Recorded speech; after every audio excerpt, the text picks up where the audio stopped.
The crack of a billiard ball was the loudest sound in the Silver Saddle Saloon, a sharp punctuation in the lazy haze of a Texas afternoon. At 34, Elias Thorne considered himself a student of quiet. He believed in the solid weight of a good horse, the uncomplicated truth of a straight fence line, and the profound peace of a morning where the only voice you heard was your own. Marriage, in his studied opinion, was the voluntary surrender of that peace. It was a cage dressed up in calico and promises. "Thorne, you're as lonely as a ghost in an empty house," slurred Jake Corrigan, sloshing whiskey onto the poker table. "A man ain't a man without a woman to warm his bed and curse his name." Elias didn't look up from his cards. "My bed's plenty warm, Jake, and my horses don't curse. They're better company." The men around him, a rough circle of ranch hands and drifters, roared with laughter. They were wolves, looking for an easy target, and Elias's steadfast bachelorhood was a constant source of baiting. "I reckon he's scared," sneered a younger hand named Billy. "Scared he can't please a woman. Ain't that right, Thorne? All hat and no cattle." A familiar tension tightened in Elias's shoulders. This was the old song and dance, but today the tune felt more grating. It was Orville Dixon, the town's loud-mouthed blacksmith, who stood up, his shadow falling across the table. "I'm tired of this talk. Let's see some action." He jabbed a thick finger toward Elias. "Thorne, I dare you. Pick any woman in this room, anyone at all, and ask for her hand, right now. If she says yes, we'll never speak another word about it. If she says no, or if you're too yellow to ask, you're buying every man here a bottle of the good stuff every Saturday for a year." The saloon fell silent. All eyes swung to Elias, then scanned the room. Wives of merchants, a schoolmarm type visiting her brother, and the working girls up on the balcony who didn't count for a stunt like this. And then, in a quiet corner by the window, there was her, Clara Bell. 29 years old, she sat with a ledger open before her, a half-eaten slice of pie at her elbow. She was what the town politely called sturdy, and less politely called other things. Her dress was a simple faded brown wool. Her hands, capable and strong, were stained with ink and what looked like herb cuttings. She was the town's oddity, a woman who ran her late father's freight ledger-keeping business, a spinster who seemed utterly unconcerned by her status.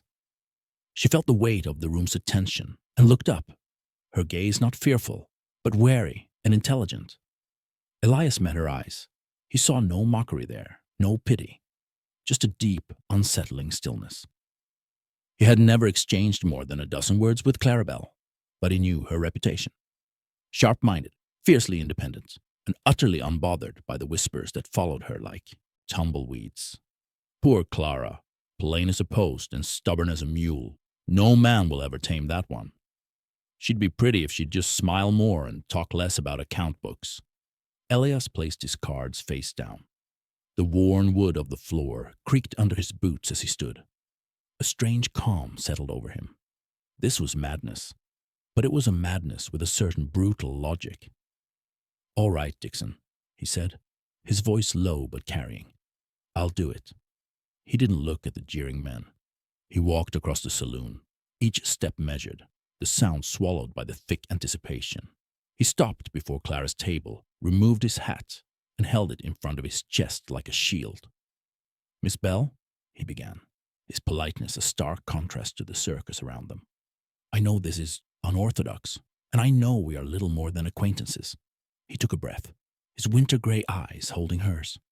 "But I am asking you, plainly and honestly, would you do me the honor of becoming my wife?" The silence was absolute. Clara's face was unreadable. He watched her thoughts move behind her eyes like clouds. He saw her pride, her defiance, and a flicker of something else, a deep resonant loneliness that mirrored his own. She was weighing a lifetime of whispers against a single outrageous chance. She thought of her small, silent room above the freight office. She thought of the ledger books that were her only companions, of the way men like Orville Dixon looked right through her as if she were a piece of furniture. Her voice, when it came, was clear and steady, cutting through the dusty air. "Yes, Mr. Thorne," she said, "I will." The saloon erupted. Cheers, whistles, the pounding of fists on tables. Elias didn't hear any of it. He gave a single sharp nod. "Thank you, ma'am. Would this evening be too soon?" A ghost of a smile touched her lips. "The preacher is in town. No sense in delay." "No sense at all," he agreed. The sun was a bleeding wound on the horizon when they stood before Preacher Miller in his small Spartan chapel. The air smelled of old hymnals and dust. The only witnesses were the saloon keeper, looking bemused, and Jake Corrigan, who couldn't stop grinning. "Do you, Elias Thorne, take this woman, Clara Bell, to be your lawfully wedded wife, to have and to hold, for better, for worse?" Elias's voice was a rock. "I do." "And do you, Clara Bell, take this man, Elias Thorne?" Clara's gaze was fixed on Elias's, searching for the man behind the dare. "I do." The kiss was a formality, a brief, dry touch of lips that sent an unexpected current through them both. When they parted, Elias offered his arm. "Shall we go home, Mrs. Thorne?" The name was a foreign country on her tongue. "Yes, Mr. Thorne." His ranch was a 20-minute walk from town, a spread of rolling land with a sturdy 2-room cabin and a barn that smelled sweetly of hay and horses.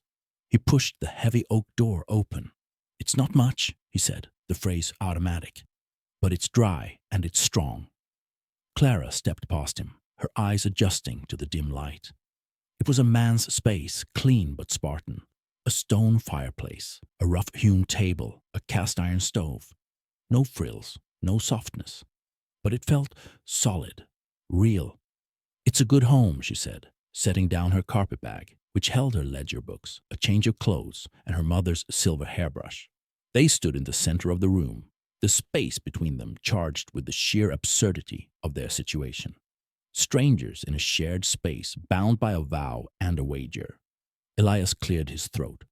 "Clara, I want you to know, I don't expect, that is, I won't presume any wifely duties." The words were clumsy. "We've jumped into the river. We can learn to swim together in our own time." A wave of relief, so potent it left her dizzy, washed over her.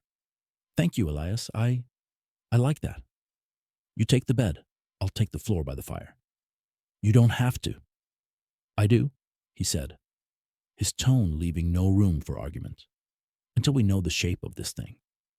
She nodded, her gratitude a tangible thing in the room.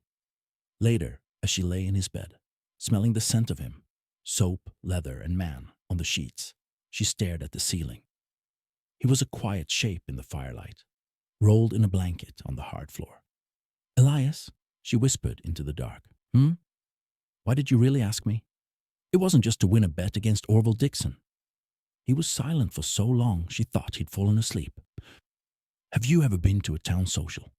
he said finally, his voice a low rumble. "And been the only one without a partner? The only one people look at with a kind of pity, like you're a puzzle they've given up on solving?" "Yes," she breathed. "Every single one." "I figured," he said, the words simple and stark. "Two puzzles the world has given up on might just have the missing pieces for each other." In the darkness, Clara Bell smiled. It wasn't a pretty sentiment. It was hard and practical and true. And for the first time in a very long time, it felt like enough. The vows were spoken, the deal was struck. But for Elias and Clara, the real negotiation was just beginning. What happens when two strangers, bound by a promise and a dare, finally let their guards down? The story is just getting started. Subscribe now and don't miss the next part, where the past doesn't knock, it kicks the door down. The first light of dawn found Elias Thorne already gone from his spot on the floor, the blanket folded into a neat square. Clara lay still for a moment, listening to the new sounds of this unfamiliar house, the lowing of a cow from the barn, the creak of a windmill, the absolute silence of a space not in the heart of a town. It was a vast, empty quiet, different from the lonely one she knew. This one felt full of potential. She found him at the stove, his back to her, pouring coffee into 2 chipped tin mugs. The room was warm, the fire already crackling. "You're an early riser," she said, her voice still rough with sleep. He turned, and she saw a flicker of something, surprise perhaps, that she was there at all, before his expression settled into its usual neutral calm.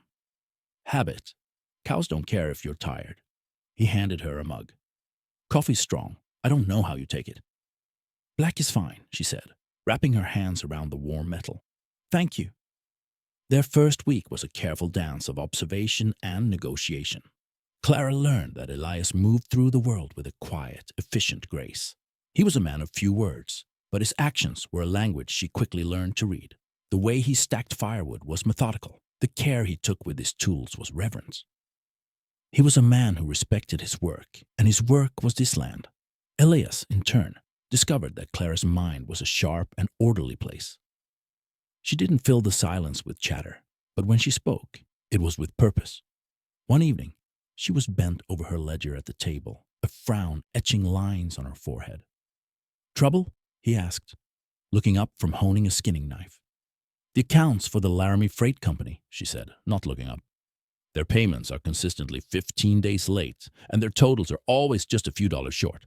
It's not enough to make a fuss over individually, but over a year, it's a significant sum. Elias grunted. Jed Laramie always was a cheat. Thinks because he's got a big operation, folks won't notice. I notice, Clara said, her voice cool. She made a precise note in the margin. I always notice. He found himself watching her then, the way the firelight caught the determined set of her jaw. This was not a woman who would be easily cheated, in business or in life. The thought was unexpectedly comforting. The fragile peace they were building was shattered a week later by the arrival of Orville Dixon. He didn't knock, simply shoved the door open and filled the frame, his bulk blocking the sunlight. His eyes, small and piggish, swept the room and landed on Clara, who was stirring a pot of stew at the stove. Well, I'll be damned, he boomed, a nasty grin splitting his face. He really did it. Brought the ledger keep home to play house. He swaggered in, his gaze crawling over Clara's body with deliberate insult. Tell me, Thorne, how is she? I always wondered if a woman built like a plow horse had any fire in her. Elias was on his feet in an instant. He didn't move quickly, but with a lethal, controlled stillness that was more threatening than any rush. He didn't reach for the gun belt hanging on a peg by the door. He didn't have to. Get out, Dixon, he said, his voice low and flat as a river stone. Orville laughed, but it was a hollow sound. Oh, touchy. I'm just being neighborly, checking in on the happy couple. His eyes flicked to Clara again. Though I can't see what the happy is about. You sure you didn't just marry her for her bookkeeping, Thorne? Lord knows she ain't much to look at. Clara felt the words like physical blows, each one landing on a bruise left by years of similar comments. Shame, hot and familiar, rose in her throat. But before it could choke her, she saw Elias's hand, which had been hanging loose at his side, curl slowly into a fist. You will look at me when you speak in my house, Dixon, Elias said, taking a single step forward. The space between them crackled. And you will not speak of my wife again. Not her appearance, not her business, not her goddamn soul. You so much as think her name, and I will forget we are civilized men. Do you understand me? Orville's grin had vanished. He was a bully, and bullies folded when faced with real, unflinching steel. He held up his hands in a mocking gesture of peace, but his eyes were wary. No need for that, Thorne. Just having a little fun. He backed toward the door. You two enjoy your arrangement. When the door slammed shut, the silence that followed was deafening. Elias stood with his back to her, his shoulders rigid. Clara could only stare at the space where Orville had been, her heart hammering against her ribs. You didn't have to do that, she whispered. Elias turned. The cold anger in his eyes had been replaced by something warmer, more complex.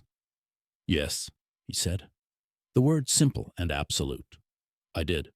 He's just a loudmouth. His words don't matter. They matter when they're said under my roof, he replied, his gaze intense. They matter when they're meant to hurt you. He took a step closer. We may have married for reasons that don't make sense to anyone else, Clara. But you are my wife.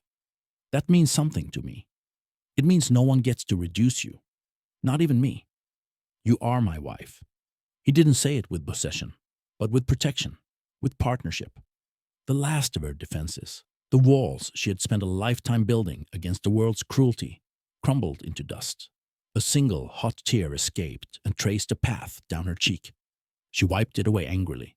Elias saw it. He didn't try to comfort her with empty words. Instead, he walked to the stove, picked up the wooden spoon she had dropped, and handed it to her. Their fingers brushed. This time, neither of them pulled away. The spark was no longer a surprise. It was a promise. "The stew's going to burn," he said softly. She nodded, turning back to the stove. Her world irrevocably shifted. The true test came with the first snow. A bitter wind howled down from the mountains, locking them in the cabin for 3 days. The enforced closeness could have been a prison. Instead, it became a forge. They talked, not just about accounts or cattle, but about the things that shaped them. Clara spoke of her father, a quiet dreamer who'd built his freight business from nothing and died leaving her with nothing but his ledgers and his debts. Elias spoke of his own father, a bitter man who'd believed love was a weakness and had died as alone as he'd lived.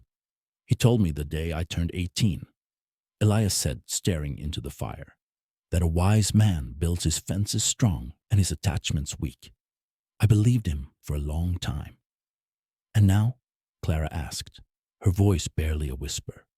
He looked at her, the firelight dancing in his gray eyes. "Now, I'm starting to think he was the loneliest man I ever knew." On the third night, as the storm raged, a different kind of tension filled the room. It had been building in the small touches. A hand brushed, passing a plate, a shared look across the table, the simple, profound comfort of sharing a space. Clara was mending a chair in his work shirt, her head bent in concentration. Elias watched her, the domesticity of the scene striking a chord so deep within him, it felt like a physical ache. He stood and walked over to her chair. He knelt, so his eyes were level with hers. The air left her lungs. "Clara," he said, her name a prayer on his lips. "This started as a game, but I'm not playing anymore." He reached out, his calloused fingers tracing the line of her jaw, with a reverence that made her tremble. "I see you, your strength, your mind, the way you refuse to be less than you are. I see it all." Her eyes swam with unshed tears. This was not the dare. This was real. "Elias, I know we said we'd take our time," he continued, his voice raw. "And we still can. But I need you to know what this is for me. This is no longer an arrangement. This is my heart laid bare, and it's yours if you'll have it."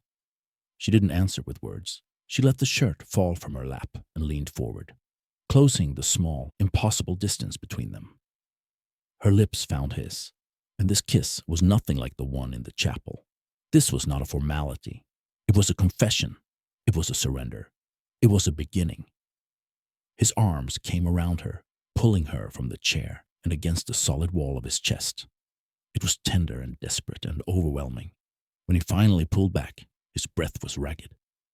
"Are you sure?" he breathed, his forehead resting against hers. A smile, true and unguarded, broke across Clara's face. "I have never been more sure of anything in my life, Elias Thorne." He lifted her into his arms, not because she needed carrying, but because he needed to hold her, and carried her to the bed that was now truly theirs. Later, tangled in the sheets and each other, Clara learned a new truth.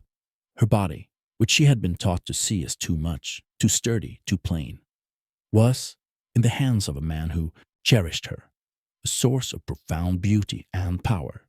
He traced the curve of her hip, the softness of her belly, as if he were mapping sacred ground. "You are so beautiful," he whispered into the hollow of her throat, and for the first time she believed it. The storm outside had finally quieted. The only sound was the crackle of the fire and the beat of their hearts, learning a new shared rhythm. The two puzzles had clicked into place, and the picture they made was nothing like what either of them had expected. It was better.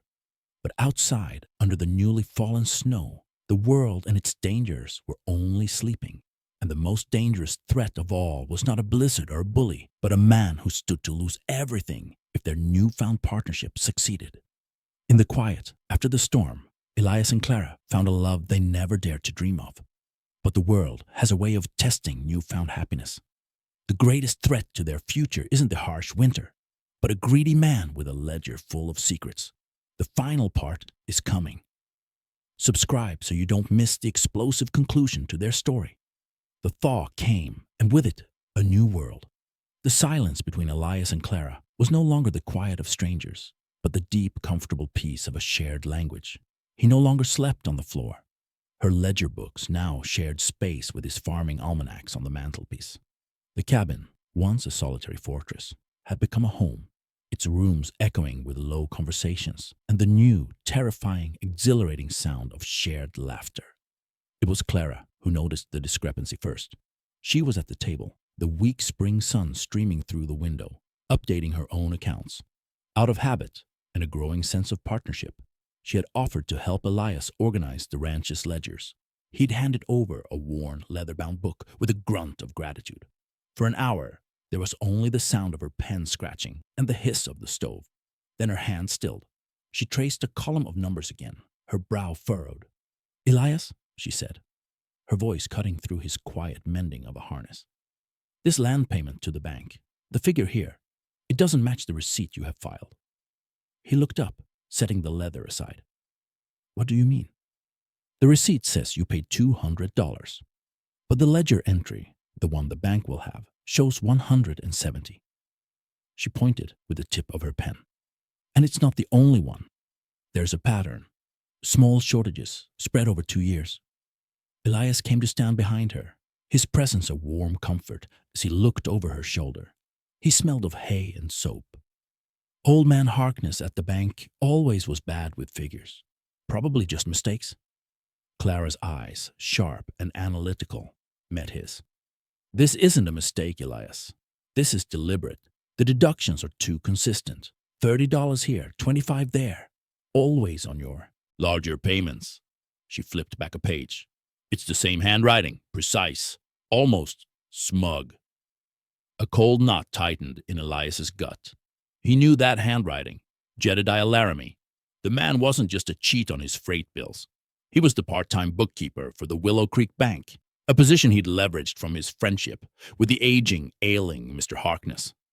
"Laramie," Elias breathed. The name a curse. The pieces clicked into place for Clara, too. Laramie's consistent short-paying on his freight bills was a petty greed. This was something else. This was calculated theft, hidden in plain sight. And Elias, a man who trusted his eyes and his hands more than columns of numbers, had been the perfect target. "He's been stealing from you," Clara said, the truth stark and ugly in the sunny room. "For years." The revelation did not bring panic, but a cold, focused fury. Elias's face, usually so stoic, hardened into granite. "That money, that was for breeding stock, for fixing the north pasture fence. I had to take out a second loan last year." He slammed his fist on the table, making the inkwell jump. "That bastard! I'll kill him!" Clara's hand shot out, covering his clenched fist. Her touch was cool and steady. "No, you won't. That's what a man like him expects. A hot-headed rancher comes in swinging, with no proof but his own word against the town's respected bookkeeper." She squeezed his hand. "We have to be smarter." He looked down at her hand on his, the fury in his chest banked by the fierce certainty in her eyes.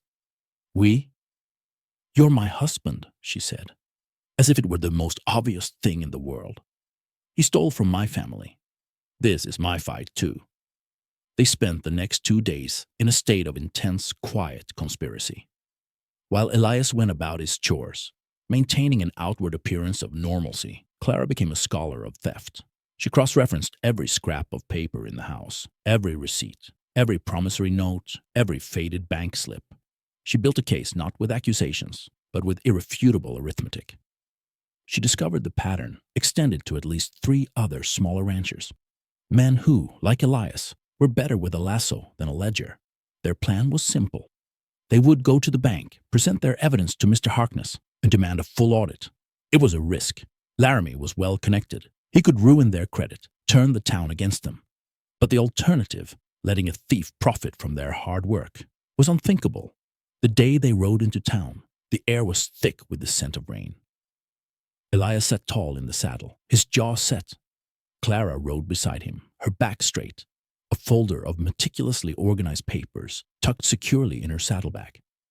She was no longer the spinster ledger keeper or the woman married on a dare. She was a force, riding into battle for her home. They found Jedediah Laramie in the bank, leaning over Mr. Harkness's desk, his voice a syrupy drone. He looked up as they entered, his smile a slick, practiced thing that didn't reach his cold eyes. "Elias, Clara, a pleasure. Here to make a deposit." His gaze lingered on Clara's folder, a flicker of unease passing behind his glasses. "We're here to see Mr. Harkness," Elias said, his voice dangerously calm, "on a private matter." "I'm afraid the manager is unwell," Laramie said, spreading his hands. "I'm handling all affairs. You can speak with me." "No," Clara said, stepping forward. Her voice, clear and firm, cut through the hushed atmosphere of the bank. "We will speak with Mr. Harkness. It concerns the systematic embezzlement of funds from this bank's clients, including my husband." The word embezzlement landed like a gunshot. The other two customers in the bank froze. The teller's pen stilled. Laramie's face went pale, then flushed with blotchy red anger. "How dare you, you hysterical woman! You come in here with your wild accusations." "They are not wild," Clara interrupted, her tone as sharp and precise as her penmanship. She opened the folder and laid a sheet of paper on Harkness's desk. "This is a summary of discrepancies totaling over $600 from Elias Thorne's accounts alone. I have the original receipts here, which do not match the ledger entries in your books, all in your handwriting, Mr. Laramie." She placed another sheet next to it. "And here are similar, smaller patterns from the accounts of Samuels, Higgins, and O'Leary. All men, you assured me, were behind on their payments." Laramie sputtered, his composure cracking. This is fraud. You fabricated these. Harkness, you can't believe this. This woman over me." The old bank manager, who had been watching with watery, confused eyes, looked from Laramie's panicked face to Clara's unwavering resolve, to the damning columns of numbers. "The books," Harkness whispered, his voice trembling. "Jed, you told me the books were in order." The fight went out of Laramie then. He saw the truth dawning on Harkness's face, saw the cold judgment in Elias's eyes. In a final, desperate act, he lunged not for Elias, but for Clara, snatching the papers from the desk as if destroying them could erase his crime. Elias moved faster. He didn't throw a punch. He simply caught Laramie's wrist in a grip of iron, twisting it until the man cried out and the papers flooded to the floor. "You don't touch my wife," Elias growled, the sound low and primal in the quiet room. "You don't even look at her." It was over. The sheriff was called. The evidence was overwhelming. As Laramie was led away, spitting threats that were now empty, the small crowd that had gathered outside the bank stared not at the disgraced bookkeeper, but at the couple standing together on the boardwalk.